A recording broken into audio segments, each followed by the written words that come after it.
después de la media hora de intervención de Juan Manuel, donde ha desmenuzado prácticamente todo el contenido del libro que se presenta ahora, yo voy a mencionar dos cosas completamente, ¿no? Una es que el libro de Richard se inscribe en una tradición de investigadores sanmarquinos que tratan el tema de lo negro, que quiero mencionar ahí a Marcel Velázquez, a Milagros Carazas, a Carlos García Miranda y a Carlos Orihuela, que trabaja en los Estados Unidos, y ahora aparece Juan Manuel, que pertenece a la Universidad Villarreal, pero que es uno de los jóvenes investigadores que promete mucho en el campo de los estudios afroperuanos. Lo segundo que quiero mencionar es que el libro de Richard me ha sugerido hablarles sobre 5 paradigmas de identidad, porque en buena cuenta el tema central de lo afro es el tema de la identidad. Así que voy a leer unas 4 páginas que tratan sobre 5 paradigmas identitarios. El primer paradigma es el paradigma esencialista. Este paradigma sostiene la frase de soy y luego existo. La identidad, desde una posición romántica si se quiere, es asumida como el autorreconocimiento y la aceptación de lo que uno es. Esta es una noción que toma en cuenta la autenticidad que consiste en ser fiel a lo que uno es constantemente. Presupone, por ejemplo, un comportamiento adecuado o apropiado para una persona que tiene una determinada identidad. Y lo que uno es no depende de la elección libre, sino del azar o del destino que elige por nosotros nuestro modo de vivir. Los afros dicen, por ejemplo, que los negros tienen un ritmo interno, que llevan dentro el sonido de los tambores. Hay algo en su ser que los hace ser maestros en la danza o en el baile.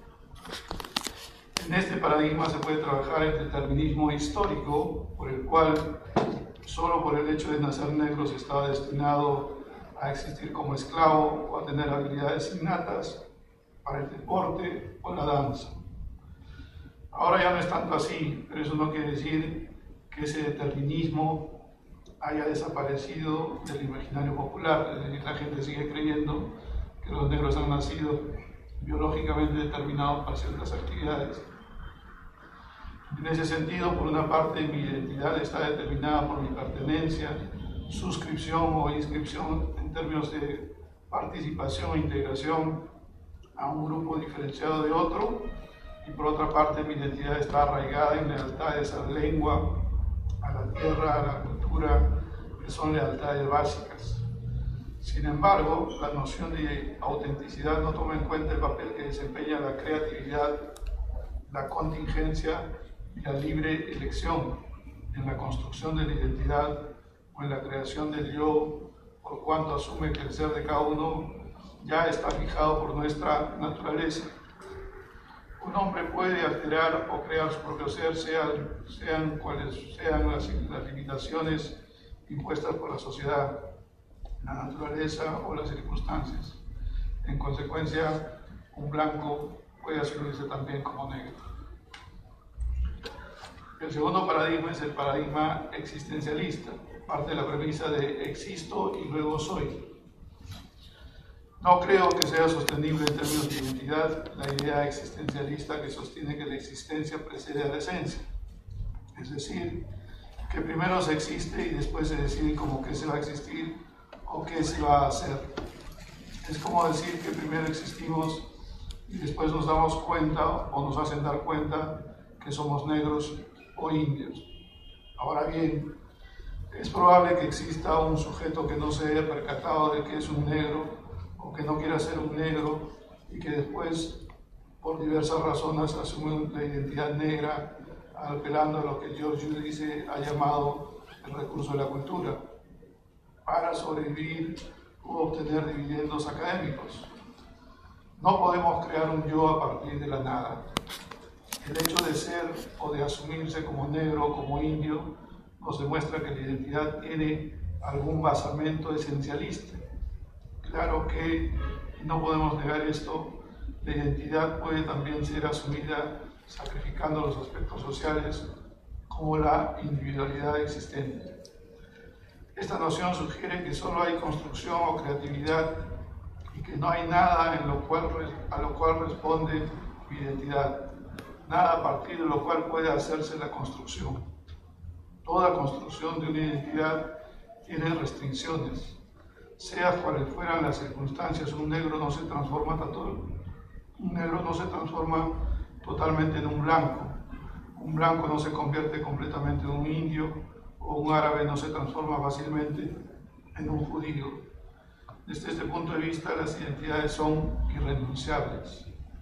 Es una cuestión de centros que no pueden ser cambiados en términos de Derrida, o de hábitos que no pueden ser traicionados en términos de Bourdieu. El tercer paradigma es el paradigma cultural. La premisa es: soy de dónde provengo y a dónde pertenezco. Este paradigma está sustentado en el criterio de pertenencia.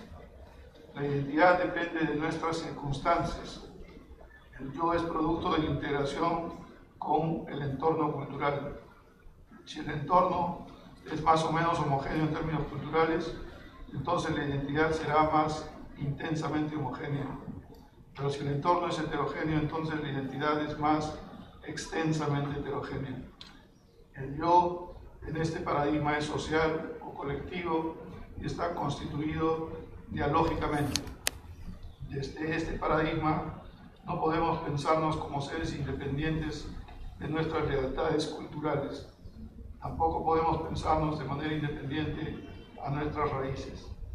Así, la identidad está arraigada en lealtades reales o lealtades básicas a la tierra, a la lengua, a la cultura, y no está sustentada en lealtades irreales como la nación, la institución o la agencia.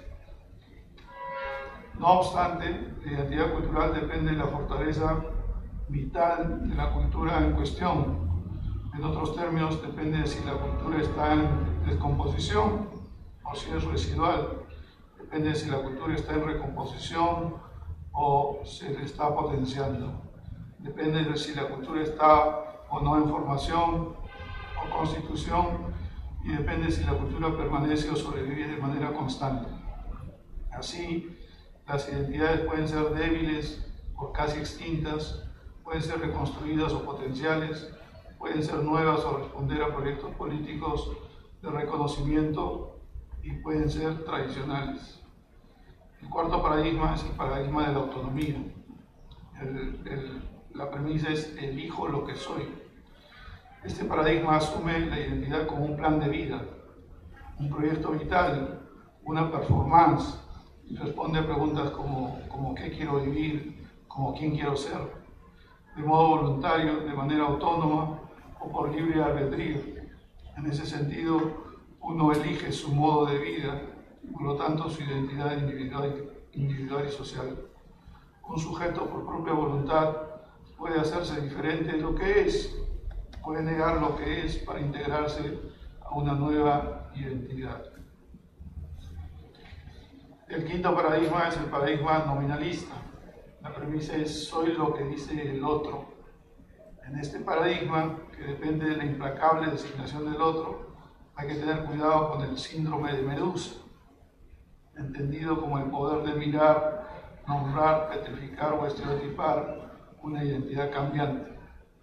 También hay que tener mucho cuidado con los que afirman que la identidad es construida, porque esto puede implicar que no existen negros, indios, árabes o chinos.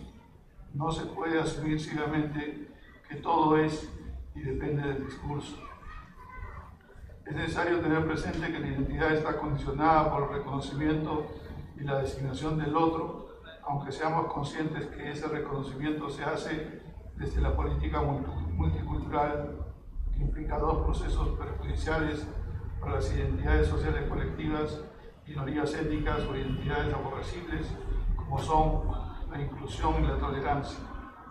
En otras palabras, es el otro el que reconoce la diferencia y es el otro en quien me reconozco diferente. Mi identidad es designada, construida y narrada por el otro, y la identidad del otro es designada, construida y narrada por mí. Así, reconocer o identificar al otro equivale a tratar de ser de ese, el ser de ese otro con un parámetro, una medida o un estereotipo. Ahora bien, hay tres nociones de estereotipo en juego según Wame Appiah. La primera identifica una propiedad característica de un grupo social al que pertenece el individuo estereotipado. Digámoslo de este modo: los negros son buenos deportistas. La segunda comprende la creencia lisa y llanamente falsa acerca del grupo. Los negros no tienen capacidad de atracción, por ejemplo. Y la tercera se relaciona con el estereotipo normativo, es decir, con las normas de vestimenta y conducta asociadas al género. Por ejemplo, los negros se visten con colores llamativos y son muy sensuales. No está de más recordar que los malayos se reconocieron como tales después de la llegada de los chinos, los hindúes cuando entraron en contacto con los británicos. Los indios son indios solo después de la invasión europea.